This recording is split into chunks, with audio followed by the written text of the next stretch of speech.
The world. A maladaptive solution to a non-existent problem. Ken Wapnick once said, "The world is a maladaptive solution to a non-existent problem." It's a phrase that carries the weight of metaphysical precision, and the more it is turned over in the mind, the more radical it becomes.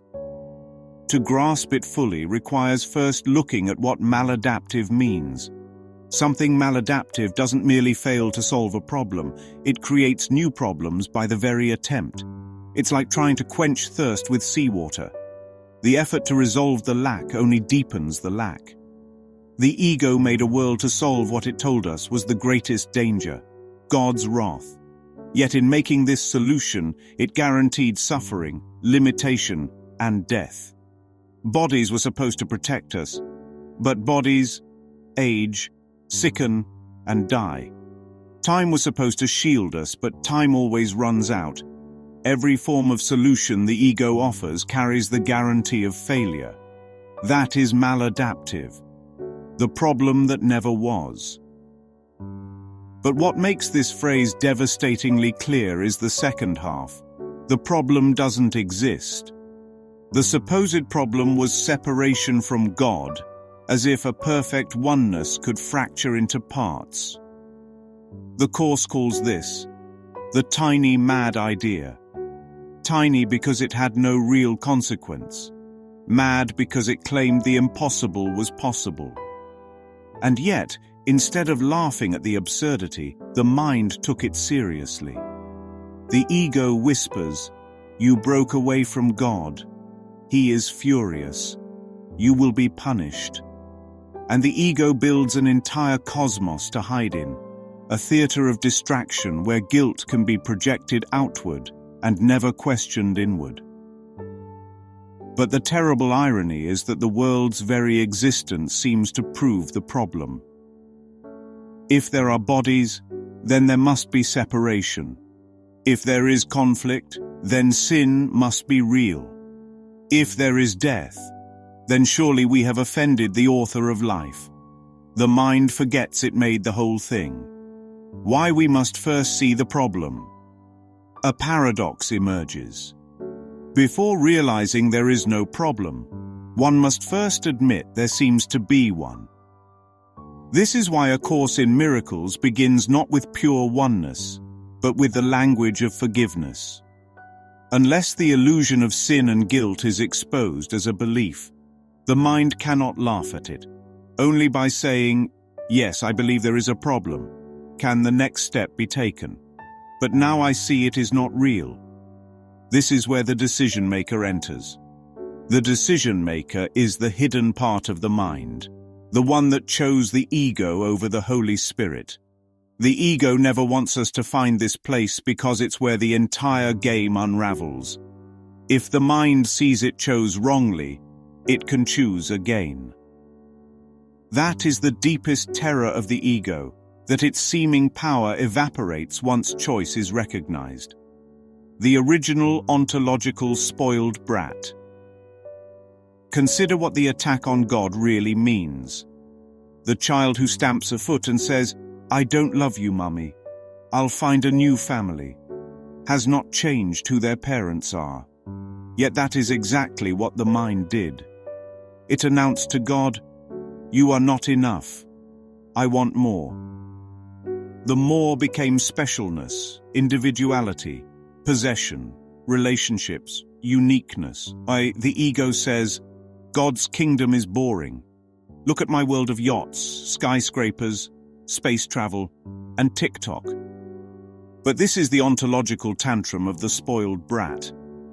It's not a real rebellion. How could one rebel against reality? It's a fantasy of opposition.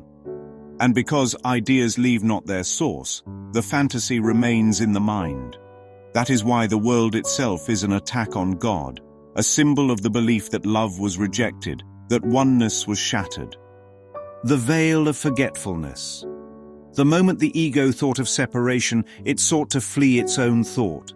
That wish to leave the mind of God was the Big Bang. The mind fragmented itself into countless shards, each housed in bodies. And then came the veil. The veil of forgetfulness hides the mind from itself, so that the dream feels external and beyond question. This veil is also called Maya, the illusion that what is seen is real. Behind it, nothing changed. But inside it, we believe we are lost. Why call this maladaptive? Because the very plan to escape God results in death. The body was supposed to protect us, yet its destiny is always the grave. The world was supposed to offer fulfillment, yet it delivers suffering and fleeting pleasures at best. It's not just that the plan doesn't work, it guarantees failure. Sin, fear, guilt, punishment. The myth of Adam and Eve perfectly encodes the ego's script. Sin against God, hide in shame, wait for punishment. In the biblical version, death itself is God's penalty.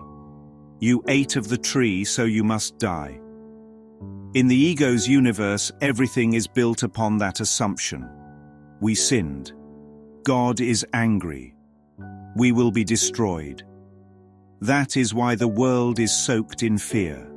That is why religions proudly speak of being God-fearing. And that is why the world endlessly manufactures defenses, medicine, governments, armies, distractions. Yet no defense holds because the threat was never real. The atonement principle. This brings us to the atonement. The atonement is the Holy Spirit's correction. The separation never happened. Nothing real can be threatened. Nothing unreal exists. If separation never occurred, then sin never occurred. Guilt is baseless. Fear is pointless. And punishment is impossible. The problem evaporates. To accept the atonement is to choose again. The decision-maker returns to its rightful function, turning toward the Holy Spirit instead of the ego. The moment that choice is made, the ego dissolves into the nothingness from which it came. That is why the ego is terrified of our choice. It knows it cannot survive a clear decision. Not a thing. It is crucial to understand the ego is not a thing. It is not a devil, a demon, or a being. It is a thought system, a preference for separation. Treating it as an external entity makes it real. But it is only the mind choosing wrongly. The instant the mind sees this, it can choose differently.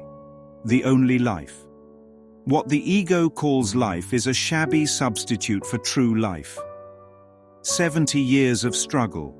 Sickness and death cannot compete with eternal spirit at home in God. To say this life is good is to miss the point entirely. It may be temporarily pleasurable, but it is always shadowed by loss. Spirit's life is changeless, eternal, and free. That is why it is the only life. Everything else is just a dream, the final flip. So what could be sillier than a maladaptive solution to a non-existent problem?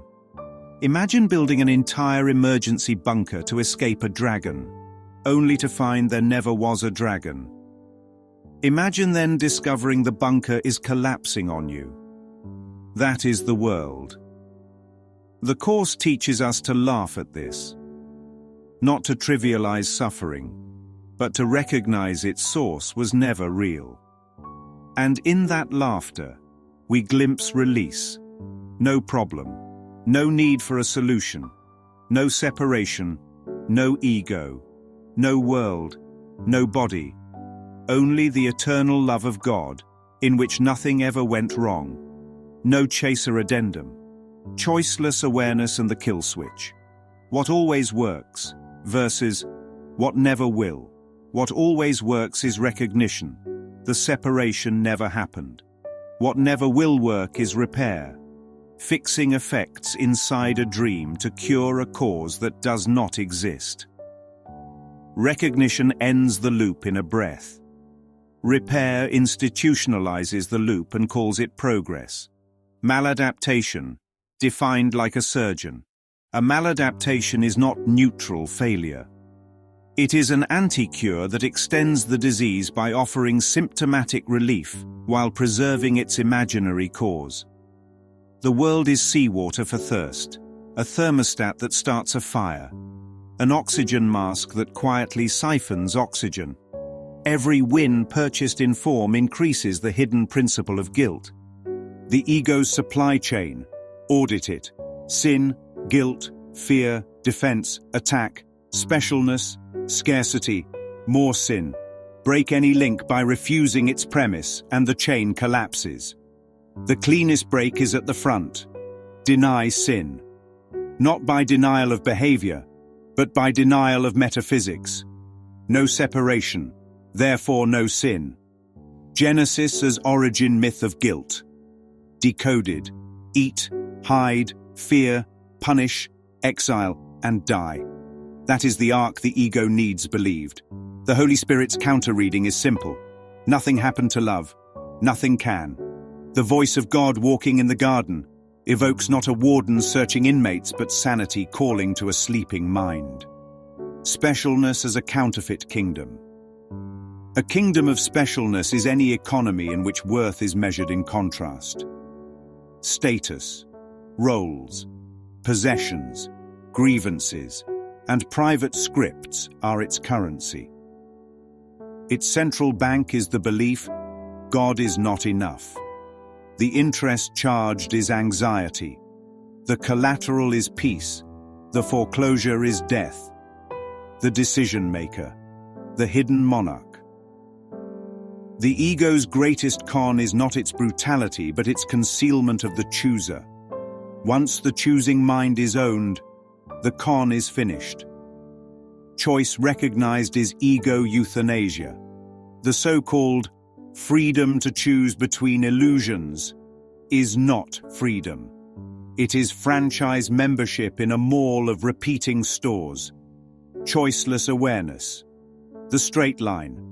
Choiceless awareness is not a passive drift. It is the still fact that reality has no opposite. In that light, choice itself is recognized as a dream mechanic. True choice is the final one that recognizes it never had to be made. Veil mechanics. How misperception boots up. Sensation is neutral. Interpretation installs the error. Identification cements it. The body is just a camera. The filter packs the lie. The name tag makes it personal. Pull the power at identification and the feed goes to static. The veil thins when the name tag is dropped. Straight talk on suffering. Pain in the dream is not proof the dream is real. It is proof that believing in it hurts. Compassion does not double down on unreality. Compassion unhooks identity from it. Love does not argue with smoke. Love opens the window. The dragon, the bunker, and the button. A siren screams. A dragon is imagined. A bunker is built. The siren is guilt. The dragon is sin. The bunker is the world. There is a red button on the wall labeled atonement. Press it and the siren stops. The dragon was never there.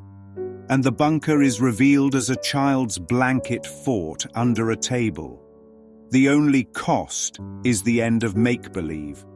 The kindest sentence in the universe. Nothing happened to love. That is the entire curriculum in 4 words. Everything that contradicts it calls itself a fact and then dies. Everything that aligns with it does not end. The ego's real fear. The ego does not fear punishment. It craves it to prove its case. The ego fears exposure to innocence because innocence cancels the ledger. Without debt, there is nothing left to collect. No story left to tell. No self left to defend. The litmus test. If a proposed solution requires time, bargaining, sacrifice, superiority, or enemies, it is maladaptive. If it can be accepted now, extends peace to all, asks no payment, and leaves no residue of comparison, it is correction. The love in the blade. Clarity is not cruelty. When a surgeon cuts out what never belonged, the cut is mercy. The uncompromising statement, "The separation never happened," is the cleanest kindness available. It does not shame the dreamer, it wakes the dreamer. The punchline that frees. A world was built to outrun a punishment that could never arrive for a sin that never occurred. The running hurts. Stopping doesn't. Stopping is called forgiveness because it refuses to hallucinate an attacker inside a love that has none. What to remember at 3:17 a.m. There is no dragon. The bunker is collapsing because it was never a house. The red button is here. Press it. Then rest. Where nothing, ever, went wrong.